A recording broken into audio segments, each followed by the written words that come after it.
from Ann's Running Commentary. I am coming to you today to tell you a story, but before I do that, please don't tell my mom that I am on here with my hair in pigtails and no makeup on. She would be mortified. She's a Southern lady. She doesn't go anywhere without her hair and makeup done. So please don't tell her. Now, back to me and what I have to tell you today. I wanted to talk to you about something that I actually wrote about last year. Last year, in July, my son went to college. He is a very, very smart boy, and I am very, very proud of him.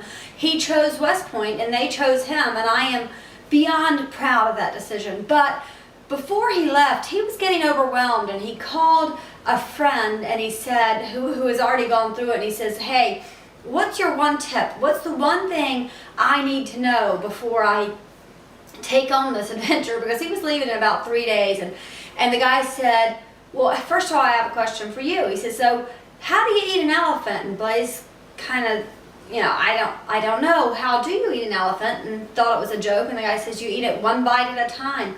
And that message, I think, helped him. He actually did things like, I've just got to get through to the next shower. I just have to get through to the next meal. Whatever it was, he gave himself these small little chunks he had to get through. Well, interestingly, when this happened with Blaze, I was just beginning my journey to Ironman.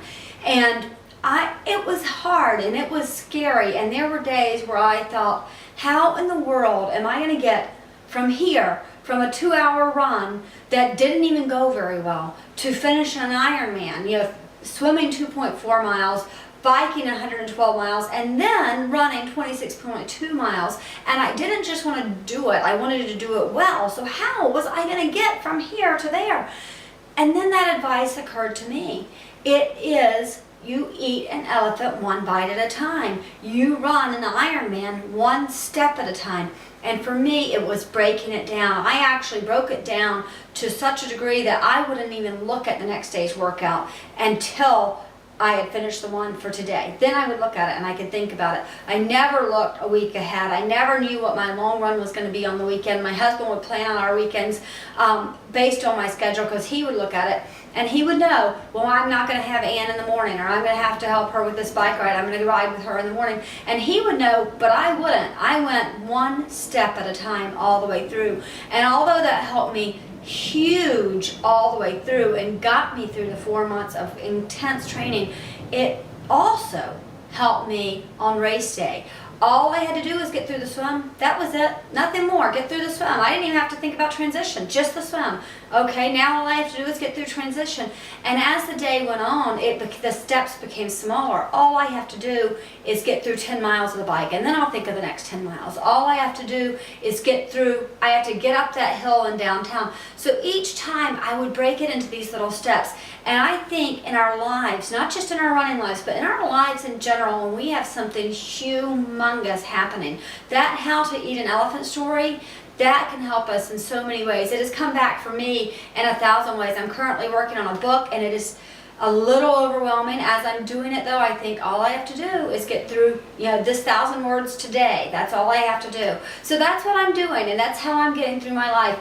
If you have an elephant story, if you have I ate this elephant one bite at a time, and this is how I did it, let me know. I love those stories. I love to hear them. I love to hear from you guys. I hope my elephant story helps you. I hope the next time you're on a long run and you think, oh my God, it's an 18-miler today, that instead you can go, oh, I have a 1-miler today. And then think about the next mile and the next mile and the next mile. But just do it one step at a time. All right, guys, thank you so much for stopping by. And please, again, don't tell my mom about this hair and makeup situation. She would not be happy. Thanks for stopping by. Please subscribe. Every time you subscribe, you're entered to win all of my things. I just got the Zenza jacket, and I will tell you, oh, I love it. So I'm giving one of those away, and so much else, so many other things. Thanks so much, guys. Take care. Bye-bye.